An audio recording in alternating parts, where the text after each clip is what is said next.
The laughter in courtroom 402 wasn't nervous. It was cruel. Richard Montgomery didn't just want a divorce. He wanted a demolition. He stood there, adjusting his $3,000 bespoke silk tie, and pointed a manicured finger at his wife, Sarah, huddled in a coat 2 sizes too big. She can't even afford to pay attention, Your Honor, let alone pay legal fees, he sneered, looking back at his new fiancée, Vanessa, who stifled a giggle.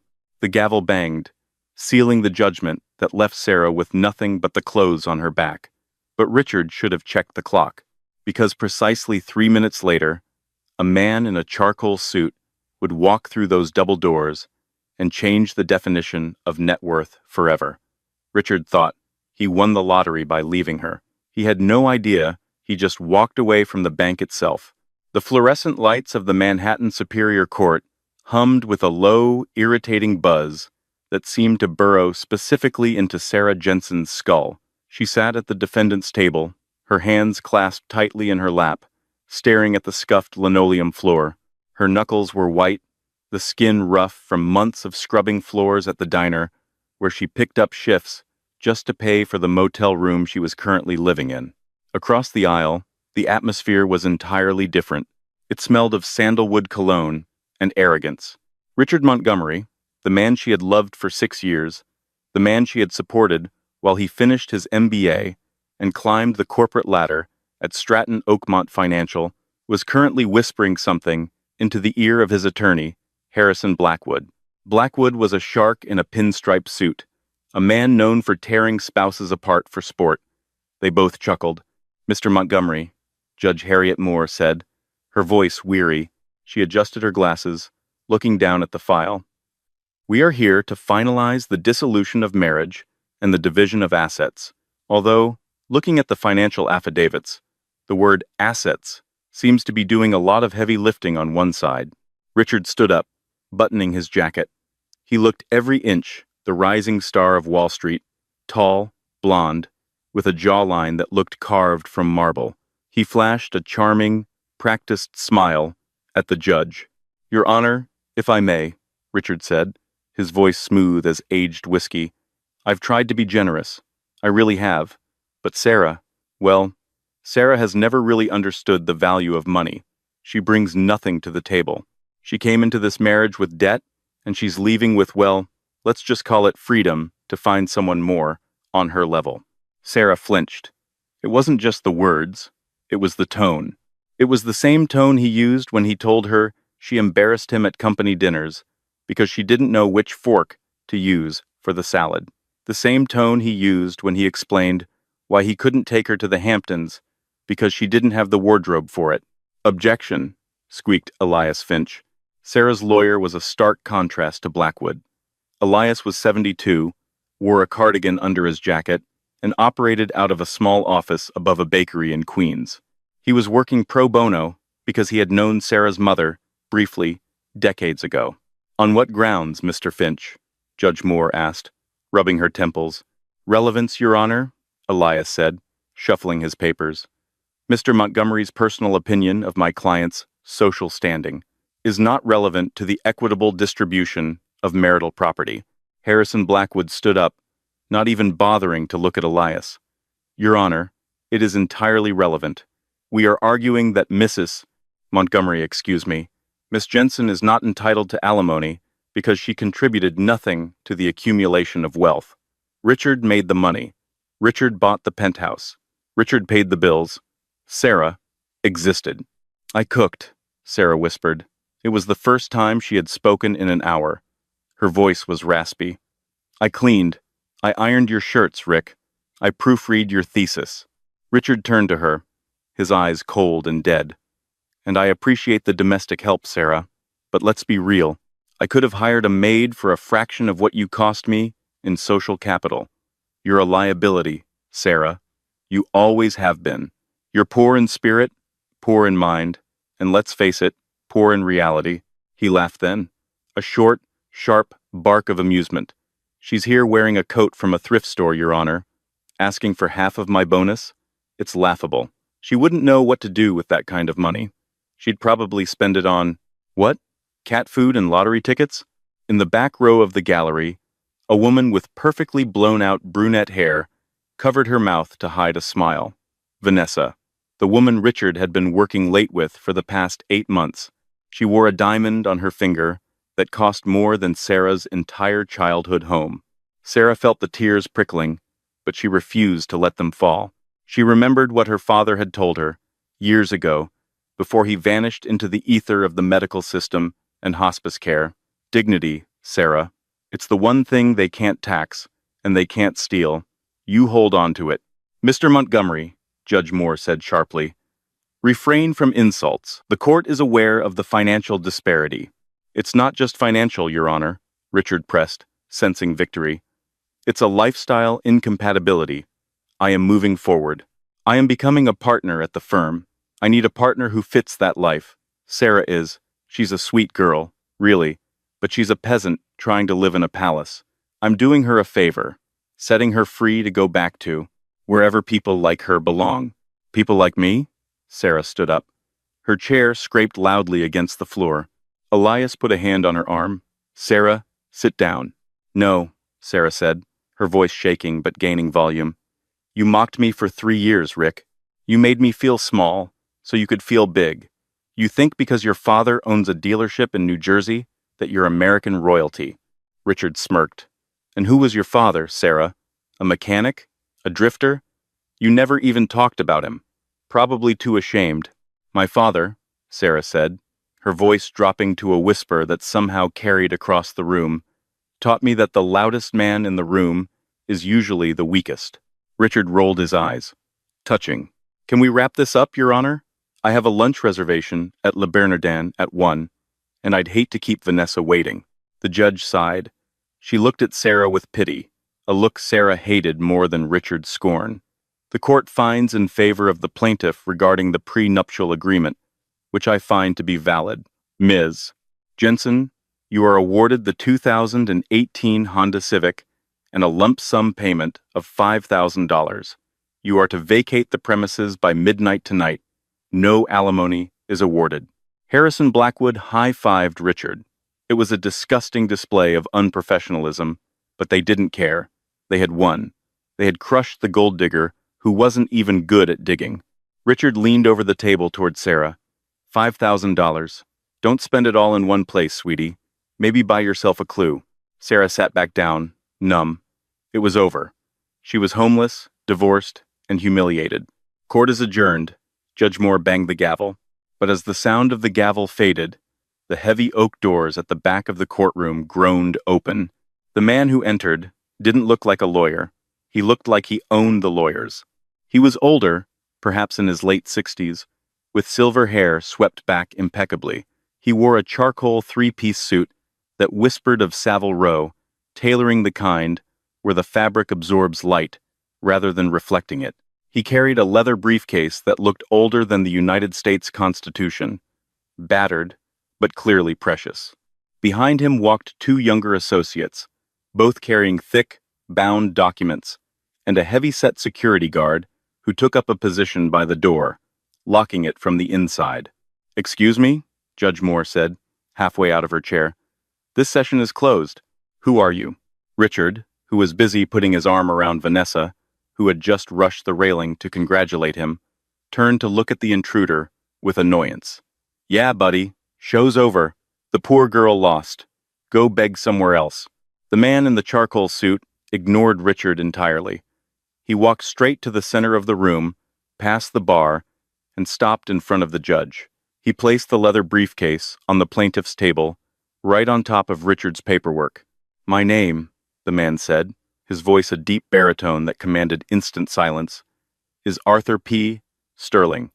I am the executor of the Sterling Trust, and I apologize for the interruption, Your Honor, but I was instructed to enter these chambers only after a judgment of divorce was finalized. Judge Moore frowned. Sterling? I don't know that firm. I am not with a firm, Your Honor. I am private counsel. He turned slowly, his gray eyes locking onto Sarah. He didn't smile, but his expression softened imperceptibly. Hello, Sarah. Sarah's breath hitched. She recognized him, not as a lawyer, but as the man who used to play chess with her father on Sundays, when she was a little girl. Uncle Arthur? She whispered. Richard let out a loud, mocking groan. Oh, great. The family reunion. Look, Gramps. She got her $5,000. Take her to Denny's and celebrate. We have places to be. Arthur Sterling turned to Richard. He looked at him the way a biologist looks at a particularly uninteresting slide of bacteria. Mr. Montgomery, you are currently employed as a junior vice president at Stratton Oakmont Financial, correct? Richard puffed out his chest. Senior vice president? As of next week, actually. I see. Arthur opened his briefcase. The click of the latches echoed like gunshots in the silent room. And you, Miss Vanessa Lewis, he said, not looking at her, but reading from a paper. Currently unemployed, living off an allowance provided by Mr. Montgomery, formerly an Instagram model. Vanessa bristled. Excuse me? Who do you think you are? And you, Arthur continued, turning to the judge. Your Honor, I have here a document that requires immediate reading. It is the last will and testament of one Jonathan Edward Jensen. Richard laughed. Jensen? Her dead dad? What did he leave her? His collection of rusty tools? A mountain of medical debt? Actually, Arthur said, sliding a thick document toward the judge, Mr. Jensen passed away 3 days ago. The timing of this divorce was unfortunate, or perhaps fortuitous, depending on where you stand. Sarah felt the room spin. Dad died? No. I just saw him last week. He was fine. He went peacefully in his sleep, Sarah, Arthur said gently, but he gave strict instructions. His will was to be executed only when you were free of encumbrances. Specifically, marital encumbrances. Arthur turned back to Richard. You see, Mr. Montgomery, you spent a great deal of time today mocking Sarah for being poor. You mocked her father for being a drifter. He was a nobody, Richard spat. A recluse. A recluse. Yes, Arthur agreed. Nobody? No. Jonathan Jensen was the silent founder of Prometheus Dynamics. The room went dead silent. Even the air conditioning seemed to stop. Richard blinked. Prometheus. Wait. The chip manufacturer? The defense contractor? The company that holds the patent for the semiconductors used in 80% of the world's smartphones and electric vehicles, Arthur corrected. Yes, Jonathan hated the limelight. He hated people like you, Mr. Montgomery, people who value the label on the bottle more than the wine inside. So, he stepped down from the public eye in 1998, placed his assets in a blind trust, and lived a simple life to raise his daughter away from the vultures. Arthur pulled a second document from his bag. The will stipulates that upon his death, the entirety of the Sterling Jensen estate transfers to his only living heir, Sarah Jensen. Richard's face went pale. He looked at his lawyer, Blackwood, who was suddenly sweating profusely. How much? Richard whispered. How much is the estate? Arthur adjusted his cuffs. He looked at Sarah, then back at Richard. A small, cold smile played on his lips. The liquid assets, cash, stocks, bonds, are valued at approximately $4.2 billion. The real estate portfolio, including an island in the Aegean and 12,000 acres in Montana, is valued at another $1.5 billion. But the controlling stake in Prometheus Dynamics, Arthur paused for effect, puts the total value of the inheritance at roughly $142 billion. Vanessa gasped audibly. Her hand dropped from Richard's arm as if he were suddenly radioactive. Richard's knees actually buckled. He grabbed the table for support. Bill? Billion? With a B? With a B, Arthur confirmed. However, there is a catch. Harrison Blackwood, sensing an opening, jumped in. A catch? Is the money in a trust? Is it conditional? The condition, Arthur said, holding up the divorce decree that Judge Moore had just signed, was that Sarah must be unmarried at the time of the transfer. Jonathan wanted to ensure that no gold-digging spouse, I believe that was your term, Mr. Montgomery, could get their hands on his life's work. He wanted to be sure that whoever was with Sarah was with her for her, not the money. Arthur Lee picked up the divorce papers. If you had stayed married to her for just 5 more minutes.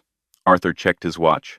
You would have been entitled to half of the appreciation of those assets under marital property laws, roughly $70 billion. Richard looked at the clock, then at the divorce papers, then at Sarah.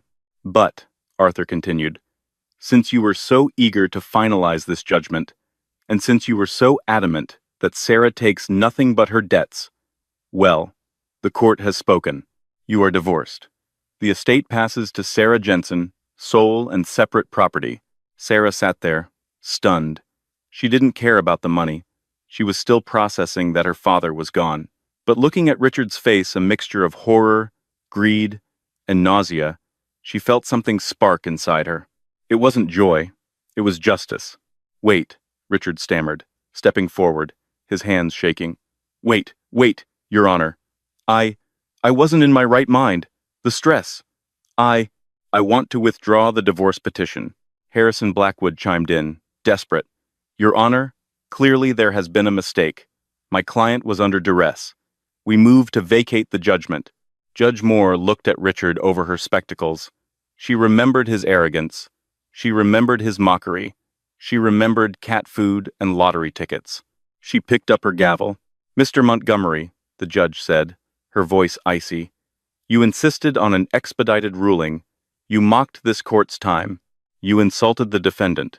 You got exactly what you asked for. But $70 billion, Richard screamed, his voice cracking. She tricked me. She knew. I didn't know, Sarah said softly. She stood up, and for the first time, she looked tall. She looked like the owner of Prometheus Dynamics. I didn't know about the money, but I knew about you, Rick.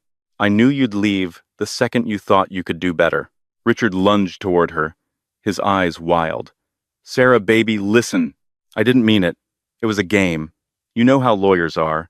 I love you. Vanessa means nothing to me. Vanessa slapped him. The sound echoed through the courtroom like a gunshot. You miserable leech, she shrieked, grabbing her purse. I'm calling my Uber. Sarah. Richard ignored Vanessa, reaching for Sarah's hand. Please, we can work this out. We're a team. Arthur Sterling stepped between them. He didn't touch Richard, but his presence was like a brick wall. Mr.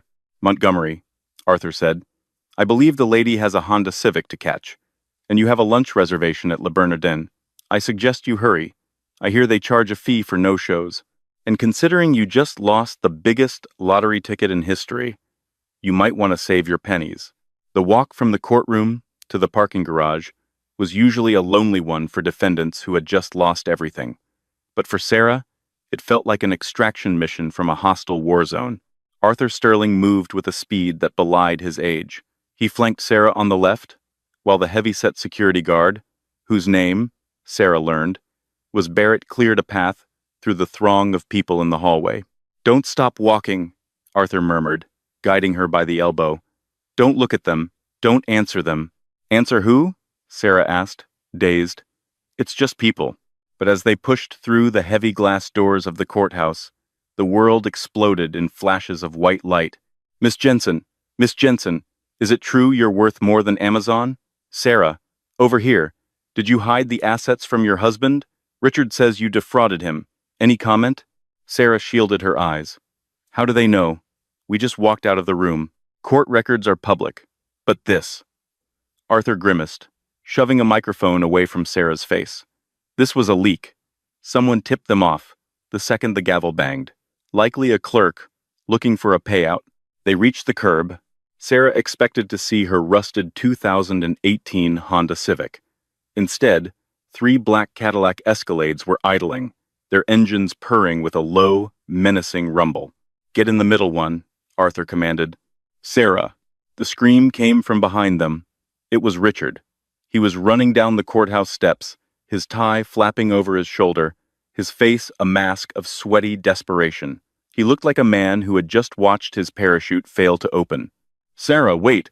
Richard shoveled his way through the paparazzi, who turned their cameras on him like a pack of hyenas spotting a wounded gazelle.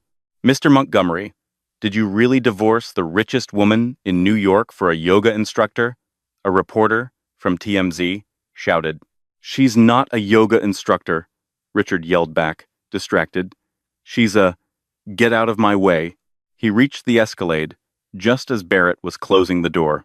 Richard jammed his hand into the gap, wincing as the heavy metal pinched his fingers. Sarah, please, Richard panted, his eyes locking onto hers through the window. We need to talk. Without the lawyers. Just you and me. Like old times. Remember our trip to Cabo? Remember when we promised to be best friends forever? Sarah looked at him, really looked at him. She saw the sweat staining the collar of his expensive shirt. She saw the terror in his eyes. Not terror of losing her, but terror of being ordinary. I remember Cabo, Rick, Sarah said, her voice calm. I remember you made me pay for half the hotel room because you said it was empowering for me to contribute. I remember you flirting with the waitress while I had food poisoning. I was just being polite, Richard pleaded. Sarah, I love you. I made a mistake. A momentary lapse in judgment. The stress of the merger. It got to me. You aren't a partner yet, Rick, she said softly. And you never will be.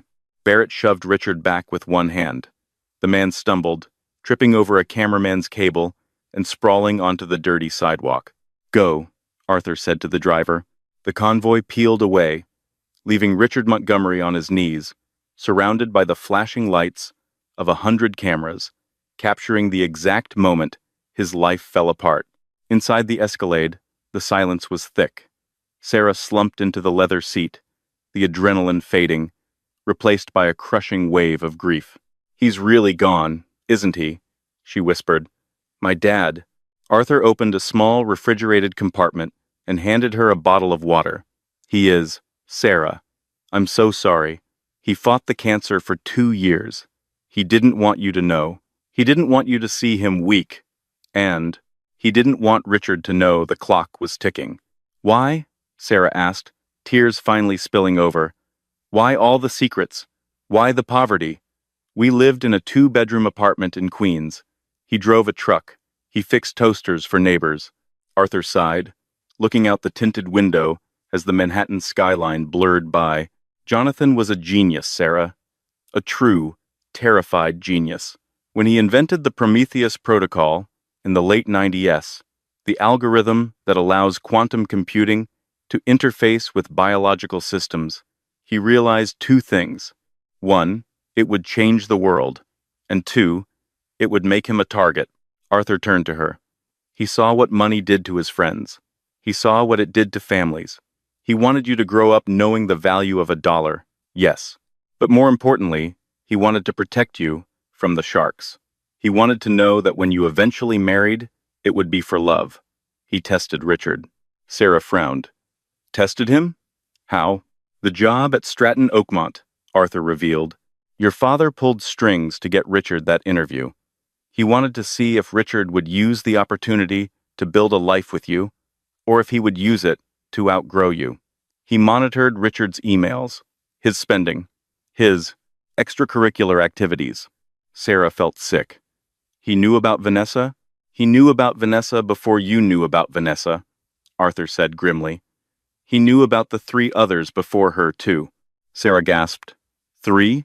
Richard is a narcissist, Sarah. He collects people who validate him. Your father was waiting for you to leave him. But you have your mother's loyalty. You stayed. So, Jonathan had to wait until Richard made the first move. The divorce filing was the trigger. If Richard had stayed married to you until the moment of Jonathan's death, the trust would have dissolved into charity.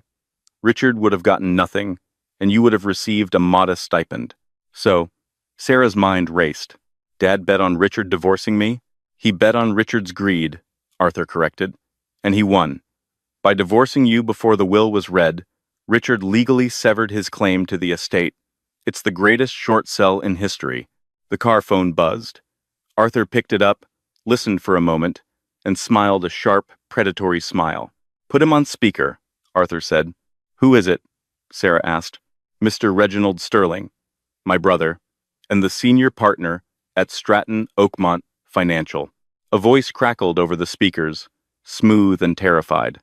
Arthur, is Sarah there? Please tell me she's there. She's here, Reginald, Arthur said. Miss Jensen, Reginald's voice was trembling. First, Let me offer my deepest condolences on the passing of your father, a giant, a titan of industry. We had no idea. Thank you, Sarah said, her voice shaking. Miss Jensen, I am calling to assure you that Stratton Oakmont values your family's privacy and, well, we would be honored, truly honored, to continue managing the minor portfolio your husband, I mean, your ex-husband, was handling. In fact, we'd like to upgrade you to our Obsidian tier. Zero fees. 24 zeven de concierge. Reginald, Arthur interrupted.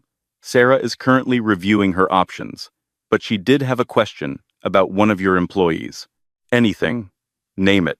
Richard Montgomery, Arthur said. What is his current status? There was a pause. Montgomery? Who? Oh, you mean the junior associate? He's, well, effectively immediately, he is no longer with the firm. Gross misconduct. Breach of ethics. We can't have people like that representing the Sterling brand. Sarah closed her eyes. An hour ago, Richard was a rising star. Now, he was a liability. Good to know, Arthur said. We'll be in touch. He hung up. Where are we going? Sarah asked, watching the city turn into the lush greenery of the Hudson Valley.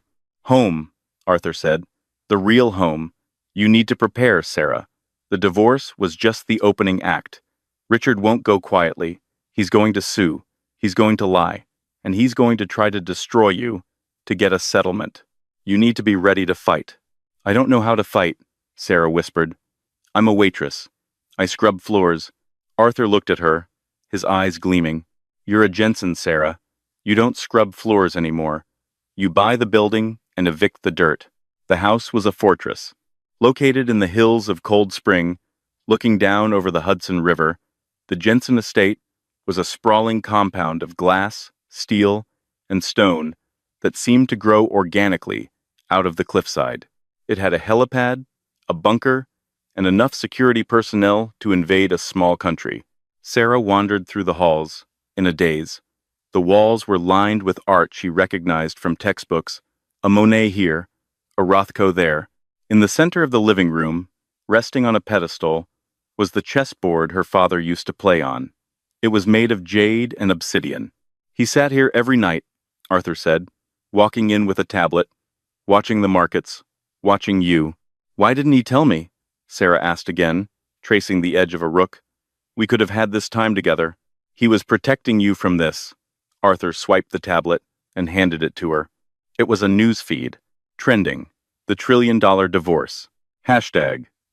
Team Sarah versus Team Rick. The internet had exploded. Richard's face was everywhere, but so was Sarah's. Photos of her walking into the diner in her uniform were being juxtaposed with photos of the estate. The headlines were vicious. Asterisk. Waitress dupes Wall Street hubby? Did she know all along? Asterisk. Richard Montgomery. The dumbest man in America? Asterisk. The secret life of Jonathan Jensen. How the poor mechanic built the internet. They are already spinning it, Arthur warned. Richard has hired PR Crisis Management, a firm called Black Dog. They specialize in victim blaming. They are going to paint you as the mastermind. They will claim you hid the will to trick Richard into a divorce so you wouldn't have to share the money. But that's insane, Sarah cried. He mocked me. He left me. Truth doesn't matter in the court of public opinion, Sarah. Narrative matters. And right now, Richard is playing the role of the duped husband. Arthur's phone rang again. He looked at the screen and frowned. Speak of the devil. It's Harrison Blackwood, Richard's lawyer.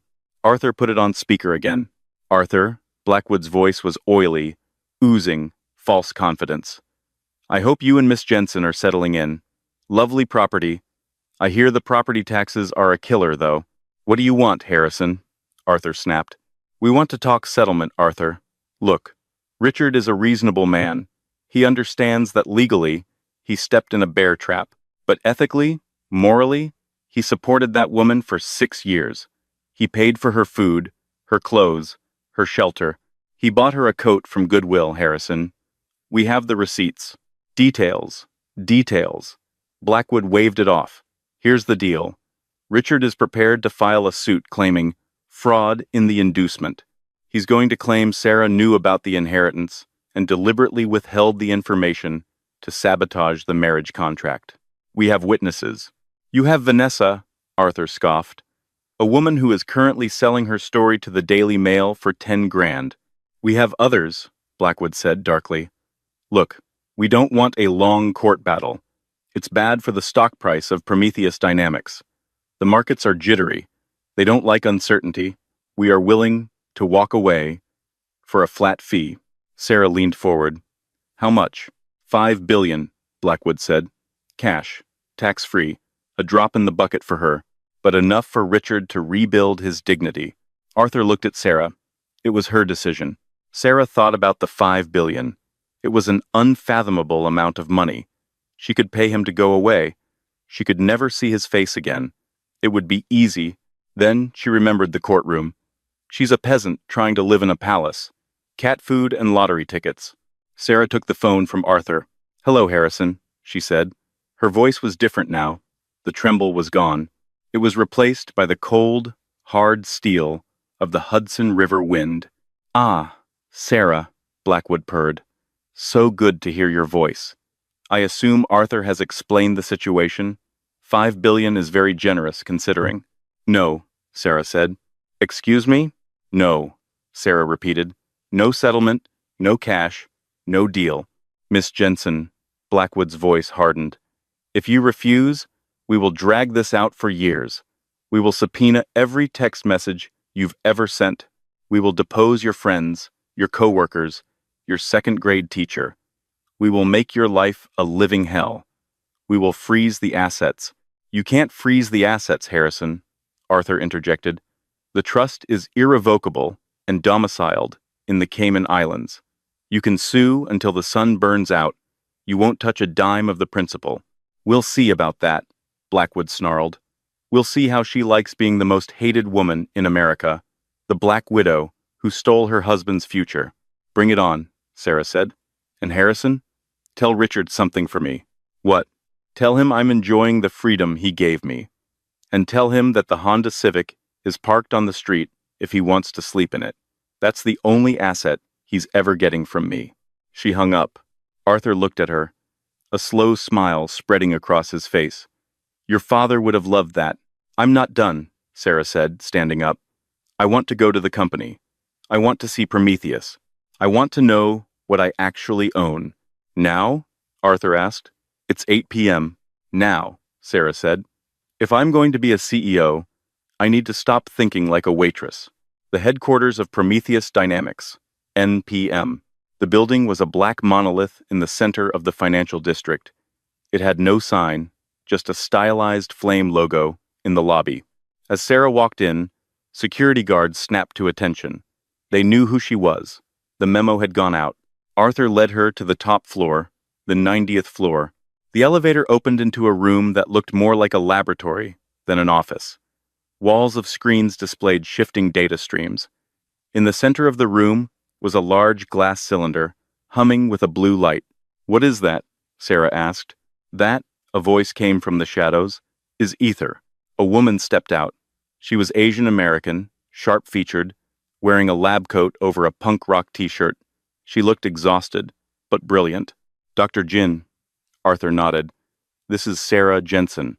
The heir, Dr. Jin said, looking Sarah up and down. You look like him, around the eyes. Who are you? Sarah asked. I'm Dr. Ami Jin, Chief Technology Officer, and the only other person in the world who knows what your father actually built. Dr. Jin walked to the glass cylinder. Everyone thinks Prometheus makes chips for phones, Dr. Jin said. And we do. That pays the bills. That gets us the 4 billion in revenue. But that's not the legacy. She tapped the glass. Your father cracked the code for room temperature superconductivity, Dr. Jin said quietly. Energy loss is 0. This chip, it can power a city for a year on a battery the size of a coin. It can process data faster than every server farm in Silicon Valley combined. Sarah stared at the blue light. Why? Why didn't he release it? Because it breaks the world, Sarah, Dr. Jin said. Oil companies? Bankrupt overnight. Traditional power grids? Obsolete. The economy would collapse before it rebuilt. He was waiting for the infrastructure to be ready. He was waiting for the right moment. And, Arthur added, his voice low, this is what the trillion-dollar figure comes from. The patents on this tech aren't worth billions. They are worth the entire energy sector of the planet. Does Richard know? Sarah asked. No, Dr. Jin said, but he suspects something. He saw some files he shouldn't have seen years ago. That's why he was so desperate to get into the inner circle at Stratton. He was hunting for this. If Richard gets a settlement, Arthur said, if he gets any foothold in this company, he won't just take the money. He'll sell this tech to the highest bidder. He'll sell it to foreign governments, to weapon manufacturers. He doesn't care about the future. He cares about the yacht he can buy today. Sarah looked at the blue light. She realized suddenly that this wasn't just a divorce drama anymore. It wasn't just about a cheating husband. It was about the future of the world. He can't have it, Sarah said.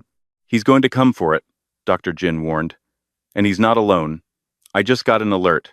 Richard has been seen entering the offices of Vanguard Capital. Arthur cursed under his breath. Vanguard? Sarah asked. Who are they? Corporate raiders, Arthur said. Specifically, a man named Sterling. My brother, Reginald. It seems Stratton Oakmont isn't just firing Richard, they're using him. Reginald is going to fund Richard's lawsuit. He's going to use Richard as a battering ram to force a hostile takeover of Prometheus. Sarah felt a cold shiver. Her own lawyer's brother was the enemy. Can we trust you, Arthur? Sarah asked, stepping back. Arthur looked at her, his face pained. Reginald and I haven't spoken in 20 years for this exact reason. He chases profit. I chase legacy. I promised your father I would protect you with my life, and I intend to keep that promise. Good, Sarah said. She walked over to the window, looking out at the city lights, lights that her father's invention could power forever. Because I have an idea, Sarah said. Richard wants a fight? He wants to play games? Fine. She turned back to them, her eyes hard. Let's play. The assault began at dawn, not with lawyers, but with headlines. Sarah woke up in the master suite of the Jensen estate to the sound of Arthur Sterling arguing in the hallway. She grabbed her robe silk, not the terry cloth she was used to, and stepped out. They can't do that, Arthur was shouting into his phone. It's libel. It's defamation per se. Arthur? Sarah asked, rubbing sleep from her eyes. What's happening? Arthur lowered the phone, his face gray. He walked over to the large, flat-screen TV mounted on the wall and turned it on. Good Morning America was live.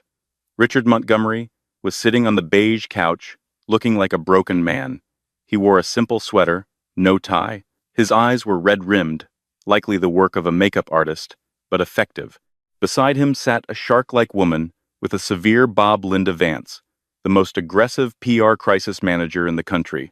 I just feel used, Richard was saying to the host, his voice cracking perfectly. I supported Sarah for years. I paid her debts. I put her through night school, and all the while, she was sitting on a fortune, laughing at me. She knew I was struggling with the mortgage. She knew the stress was killing me, and she hid it. She waited until I broke, until I asked for a separation just to get some space, and then, bam, she finalized the divorce and locked me out. The host leaned in, sympathetic. So you're saying this was a setup? That she tricked you into divorcing her to protect her inheritance? It's the only explanation. Richard wiped a tear. I still love her. That's the tragic part. I'd take her back in a heartbeat. I don't care about the money. I just want my wife back. But she's changed. She's cold now. It's like the money ate her soul. Sarah stared at the screen, her mouth open. He broke up with me. He called me a peasant in open court. It doesn't matter, Arthur said, turning the TV off. Look at the ticker. Prometheus Dynamics stock is down 12% in pre-market trading. The narrative is that the company is now in the hands of a fraudulent, unstable heiresses who manipulated her husband. Investors are panicked. This is Reginald's doing, Sarah realized. Precisely, Arthur nodded. Reginald knows he can't win the legal battle for the trust, So he's destroying your reputation to force the board of directors to intervene. He wants to declare you unfit to lead Prometheus. I have a board? Sarah asked. You do. And 3 of the 7 members are old friends of Reginald's from the country club. They've called an emergency meeting for tomorrow at noon. Sarah felt the panic rising. Yesterday she was scrubbing tables. Today she was fighting a corporate coup. What do I do? We go on the offensive, Arthur said. But we need bait. We need to make Richard believe he's winning so he makes a mistake. What kind of mistake? The kind that sends him to federal prison, Arthur said darkly. I've set up a meeting, tonight. Neutral ground. The Oak Room at the Plaza Hotel. Just you and Richard. No lawyers. He won't come without Blackwood, Sarah said. He will if you tell him you're ready to settle. Arthur handed her a burner phone. Text him. Tell him the pressure is too much. Tell him you miss him. Play the part, Sarah. Play the girl he thinks you are. Weak, dependent, scared. Sarah took the phone. She looked at her reflection in the mirror. She didn't look weak anymore, but she could act. The Oak Room, 8 p.m. The restaurant was dimly lit, smelling of old money and expensive scotch. Richard was already there, sitting in a corner booth. He looked nervous, checking his watch every 30 seconds. When Sarah walked in, he stood up. She had dressed carefully, not in the power suits Arthur had bought her, but in a simple floral dress she had owned for years. She wore no jewelry. She kept her shoulders hunched, her eyes downcast. Sarah, Richard breathed, stepping forward to hug her. She let him. He smelled of the same sandalwood cologne, but underneath it, there was the sharp scent of fear. I saw the interview, Rick, she whispered, pulling away and sitting down. It was beautiful. I didn't know you still felt that way. Richard sat opposite her, grasping her hands across the table. Of course I do, baby. I was angry in court. You know how I get. My temper. It's my fatal flaw. But I never stopped loving you. I'm so tired, Rick, Sarah said, letting a tear fall. The cameras, the lawyers. Arthur is pushing me to fight, but I don't want to fight. I just want it to stop. Richard's eyes lit up. It can stop, Sarah. Tonight. We just need to fix this mistake. We can annul the divorce. We can say it was a misunderstanding. We get remarried, and all this goes away. We can run the company together, you and me. The power couple of the century. Remarry? Sarah hesitated. But what about Vanessa? Vanessa? Richard laughed, a harsh, dismissive sound. Vanessa is a distraction. She's nobody. You're my wife. But Arthur says if we remarry, the trust dissolves. Sarah lied. Dad's will says, I have to be single to inherit. Richard paused. He clearly hadn't read that clause because it didn't exist. Sarah was improvising. Oh, Richard said, his mind racing. Well, that's a problem. Okay, plan B. We don't remarry yet. You just bring me on as a consultant. Give me a seat on the board. And maybe a signing bonus? Just to show good faith? Say, 10 billion? Sarah looked down at her hands. 10 billion. That's a lot, Rick. It's nothing to you, Richard snapped, his mask slipping for a second. He quickly composed himself. I mean, it's a small price for peace, right? Think about it. I can handle the business side. I can handle Reginald Sterling. I know how these sharks think because I am one. You need me, Sarah. You're a waitress. You don't know how to run a trillion-dollar empire. You'll crash it in a week. You're right, Sarah whispered. I am just a waitress. She reached into her purse. Richard tensed, expecting a checkbook. Instead, she pulled out a small, silver flash drive. What is this? Richard asked. It's the encryption key, Sarah whispered, leaning in. For the Ether project. Dr. Jin gave it to me. She said, it's the only copy. If I give this to you, can you protect me? Can you make the reporters go away? Richard stared at the drive. Greed, pure and undistilled, flooded his face. He knew what Aether was. Reginald had told him. This drive was worth more than the money. It was the keys to the kingdom. Yes, Richard said, snatching the drive from her hand. Yes, Sarah. I can protect you. I'll take care of everything. You just go home and rest. Leave the heavy lifting to the men. He stood up, clutching the drive. I have to go.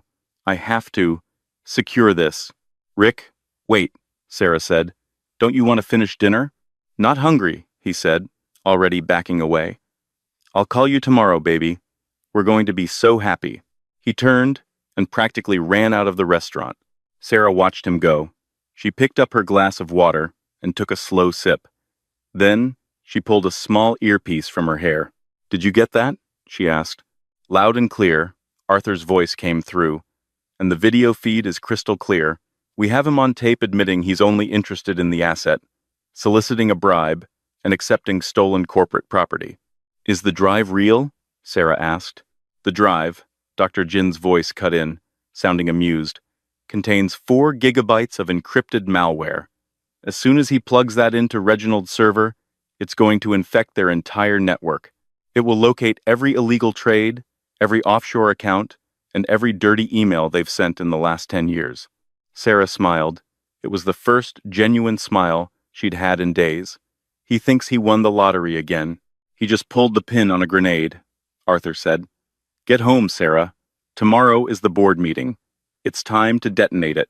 The boardroom of Prometheus Dynamics was on the 89th floor, entirely glass, offering a panoramic view of the city Richard Montgomery thought he was about to own. The 7 board members sat around a table made of reclaimed, petrified wood.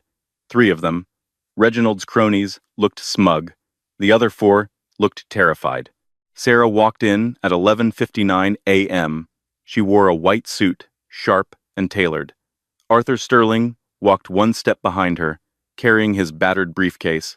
Miss Jensen, said the chairman, a man named Sterling Reginald, not Arthur. Reginald was a heavier, sweatier version of his brother. He didn't stand up. You're late. And frankly, your presence is a formality. We have a motion on the floor to remove you as CEO due to incompetence and moral turpitude. Moral turpitude?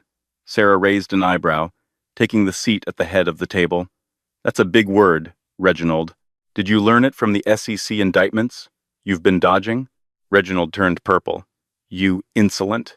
I'm not here to argue, Sarah said, placing her hands on the table. I'm here to accept your resignations. The room went silent. Then, Reginald laughed. A wheezing, wet sound. Our resignations? My dear girl, you are out of your depth. We control the voting shares, and we have a new strategic partner coming in today. The doors opened. Richard Montgomery walked in. He was wearing a new suit. He looked triumphant. He walked straight to Reginald and shook his hand. Ladies and gentlemen, Reginald announced, I propose we appoint Mr. Richard Montgomery as interim CEO. He has the experience, and more importantly, he has secured the critical IP for the Ether project. Richard held up the silver flash drive Sarah had given him. He smirked at her. Sorry, Sarah. Business is business. You were right to give this to me. It's too dangerous for a civilian. Plug it in, Reginald commanded. Let's verify the assets. Richard walked to the main terminal at the end of the room. He inserted the drive. On the massive wall screen, a loading bar appeared. Loading either protocol. 10%, 50%, 99%. Gentlemen, Richard said, turning to face the room, arms spread wide. Welcome to the future. Access denied. System lockdown initiated. Internal security protocol. Dad joke activated. Richard froze. What? The screen turned bright red. A skull and crossbones appeared, but the skull was wearing a mechanic's cap. Then, a voice boomed through the speakers. It wasn't a computer voice. It was Jonathan Jensen's voice, recorded years ago. Hello, Richard. If you're hearing this, it means you did exactly what I knew you would do. You tried to take the shortcut. You tried to steal what you couldn't build. Richard frantically hit keys on the keyboard. Turn it off. It's a glitch. It's not a glitch, son, Jonathan's voice continued, calm and warm. It's a mirror. See, that drive doesn't contain Aether. Aether isn't code. Aether is hardware. That drive contains a worm. Specifically, a worm designed to scrape the network of whoever plugs it in and upload the data to the FBI, the SEC, and the IRS. Reginald Sterling stood up, knocking his chair over. Unplug it. You idiot, unplug it. Richard yanked the drive out, but the screen didn't change. Upload complete. Recipients: Federal Bureau of Investigation, NY District Attorney. Oh, and Richard? Jonathan's voice said. Sarah knows about the safe deposit box in the Cayman Islands, the one where you hid the kickbacks from the Stratton merger. I've forwarded the coordinates to the authorities. Good luck. The audio cut out. The silence in the room was absolute. Reginald looked at his phone. It was buzzing incessantly. My accounts. I'm locked out. The firm. The trading algorithms are frozen. He looked at Richard with pure hatred. What did you do? She gave it to me, Richard stammered, pointing at Sarah. She set me up. I gave you a choice, Rick, Sarah said, remaining seated. I asked you if you wanted to save our marriage or take the drive. You took the drive. You chose the money. You always choose the money. The double doors burst open, but it wasn't catering. 6 agents in windbreakers, marked FBI, entered the room. Richard Montgomery? The lead agent barked. Richard backed away, hitting the glass wall. No, this is a mistake. I'm the victim here. She's the fraud. We have a warrant for your arrest, the agent said, cuffing Richard's hands behind his back. Wire fraud, insider trading, and corporate espionage. And you, Mr. Reginald Sterling, will need you to come with us as well. Reginald didn't fight. He slumped into his chair, defeated. He looked at his brother, Arthur. You planned this, Reginald hissed. I simply executed the will, Arthur said smoothly. Jonathan's will was quite specific. He left his fortune to Sarah. He left his enemies to justice. As they dragged Richard out, he screamed. It wasn't a scream of anger anymore. It was the scream of a child who realizes the dark is real. Sarah, please. I'll sign anything. I'll sign the post-nup. Don't let them take me. Sarah didn't look away. She watched him until the elevator doors closed. She turned to the remaining board members.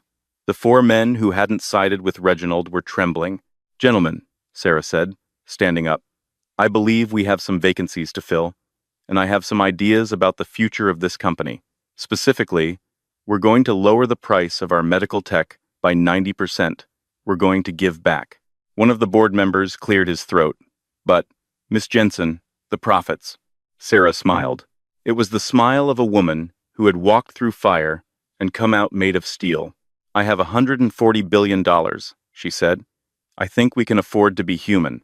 3 months later, a biting wind whipped through Queens, but inside the community shelter, the air was warm. Sarah stood behind the serving line, ladling gravy, an apron covering her designer jeans. There were no cameras, no entourage, just the heiress to a $1 trillion empire doing the work her father had taught her to value. Arthur Sterling approached, holding a tray. You're heavy on the potatoes, boss. Sarah smiled, looking tired but radiant. How is he? Denied bail, Arthur reported quietly. And it gets better. Reginald turned state's evidence to save his own skin.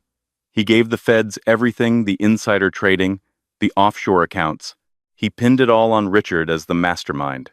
Your ex-husband is looking at 20 years, minimum. Does he ask about me? Every day. He writes letters offering to manage your portfolio from his cell. Sarah laughed a free, unburdened sound. He never changes. No, Arthur agreed. But you have. You just announced the 50% profit pledge. You're changing the world, Sarah. Miles away, in a cold 6x8 cell at the Metropolitan Correctional Center, Richard Montgomery stared at his Thanksgiving dinner, a dry bologna sandwich. On the flickering TV, mounted outside the bars, he saw Sarah's face. She wasn't just rich, she was beloved. She possessed the one thing he couldn't steal, sue for, or mock, true worth. He looked down at his tray. A guard had tossed a packet of generic cat food onto it as a cruel joke. Richard realized with crushing clarity that the verdict was finally in. Sarah was the queen, and he was finally, truly, poor. And that is the story of how Richard Montgomery fumbled the biggest bag in history. He thought he was discarding a poor wife, only to realize he was the one with nothing to offer but greed. Sarah proved that dignity is the ultimate currency, and that sometimes the best revenge isn't getting angry, it's getting everything. What would you have done in Sarah's shoes? Would you have taken the $5 billion settlement, or would you have risked it all to take Richard down? And seriously, do you think Richard deserved 20 years? Or was losing the money punishment enough? Let me know in the comments below. If you enjoyed this story of karma and justice, please smash that like button. It really helps the channel. And don't forget to subscribe and hit the bell icon so you never miss a story. We have a crazy tale coming up next week about a lottery winner who hid his ticket in a place you will never guess. Thanks for watching, and remember, be careful who you mock on the way up, because you might meet them on the way down. See you next time.